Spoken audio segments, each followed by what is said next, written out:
Hi there. Are you a relatively new author just getting into fiction publishing? Are you afraid that you're going to make a lot of mistakes?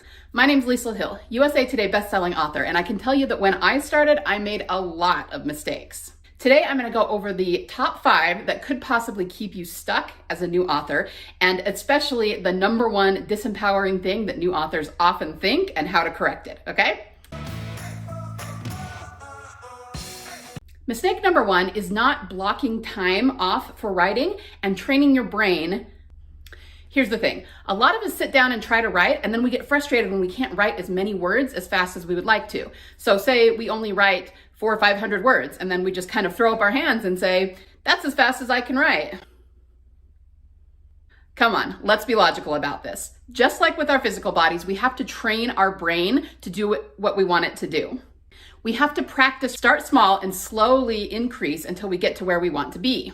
The best way to do this is through blocking out time and just practicing. So if you only wrote 400 words today, try 500 tomorrow. After that, try 600. It actually won't take that much time before you can write as many words as you want to write in a session. You have a lot more control over this than you think you do. So tell me, have you blocked out time for writing today? How do you handle that? Tell me in the comments what you usually do and if you think that you could improve. Mistake number 2 authors usually make is not following genre and tropes for their story. Now, disclaimer, I'm not telling you what to write in your story or trying to at all influence you creatively. This is actually a marketing tactic. So whatever you already have come up with for your story, and I am positive that it's brilliant, all you need to do is figure out what the tropes are for your particular genre and incorporate them in some way. All that this does is give the reader something to latch onto and a way for you to sell your book so that you can say, hey, I have this trope in my book. Anyone who reads that would like my book. And you have an instant marketing tactic that isn't slimy, that's genuinely giving the reader what they are looking for. What? Is that important to use? Yes, it really is.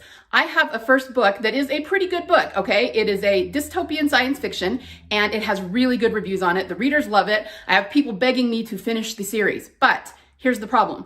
It's difficult to sell because it was one of my first books. I did not put any tropes in it.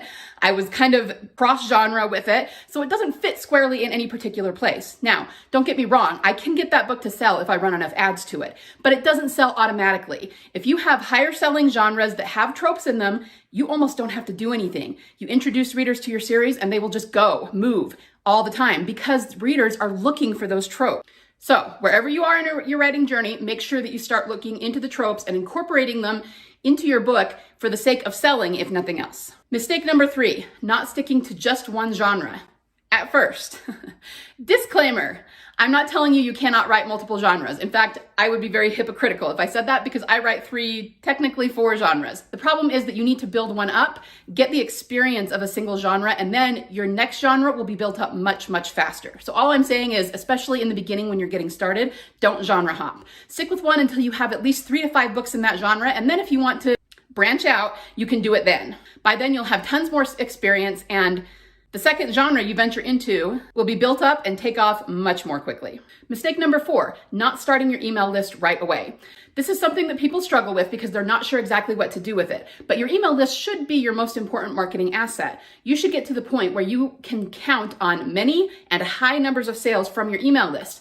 But you have to start it first, and you have to nurture it and build it up to that point. There are authors who, every time they have a new release, send that new release to their email list and get tens of thousands of downloads just from your email list. That's very possible for you, but it does take time to build up. So start it now, in the very beginning, so that by the time you have a good number of books, you already have an audience that's waiting for them. If you want to know more about how to email your list as a fiction author, I have a mini course called Author Email Sequences That Sells. It tells you exactly what emails to send, when to send them, how many, and I even have swipe file templates that you can just copy and paste your information into. If you're interested in that, the link is down in the description. Let's talk about that number 1 disempowering thing that new authors often think. Number 6, I don't want to or don't have to do marketing. Oh, come on, I've never thought that before. Be honest here. We've all thought it before. I can remember in my early days starting and thinking that very thing. I really want to write. I just want to write my books. I do not want to market them. I cannot wait till I get to the point where I can pay someone else to market for me. Now hear me on this.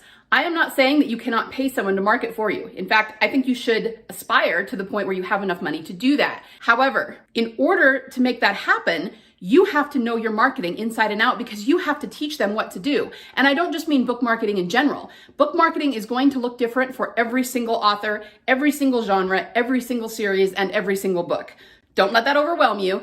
There are ways to learn how to do that. But the point is, in order for you to teach someone else to do it, you have to know how to do it first. And then there's that pesky little fact that in order to be able to pay someone to do your marketing, you have to be making money on your books, which means you have to figure out marketing anyway. So why do I list this as one of the biggest mistakes and the most disempowering thing that authors can think?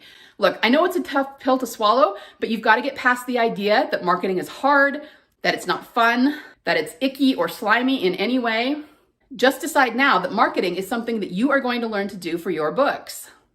If you change your mindset and get started on it now, it will just grow with you as your backlist grows, and it will never be an issue in the future. You don't want to get to the point where you have 10 books, none of them are selling, and you have no idea how to market them. If you want more help with this, especially with the implementation, check out my Fiction Author Business Academy. I teach authors how to write their books efficiently so that they can build their backlist quickly, how to write transformational stories that will bring readers back to your writing again and again, and step-by-step marketing processes for every stage of the author journey. If you're curious about whether you're at a point in your author career where that will benefit you, check out the Academy. Link is in the description as well. I hope this video gave you some value and clarity when it comes to newbie author mistakes. If you're a growing fiction author or are interested in becoming one, or just want to know more about fiction writing, smash that subscribe button so you don't miss any of my other videos. Now, get out there and write those wonderful, amazing creative stories that your readers are already waiting for. And remember, there's always a market for awesome. Bye.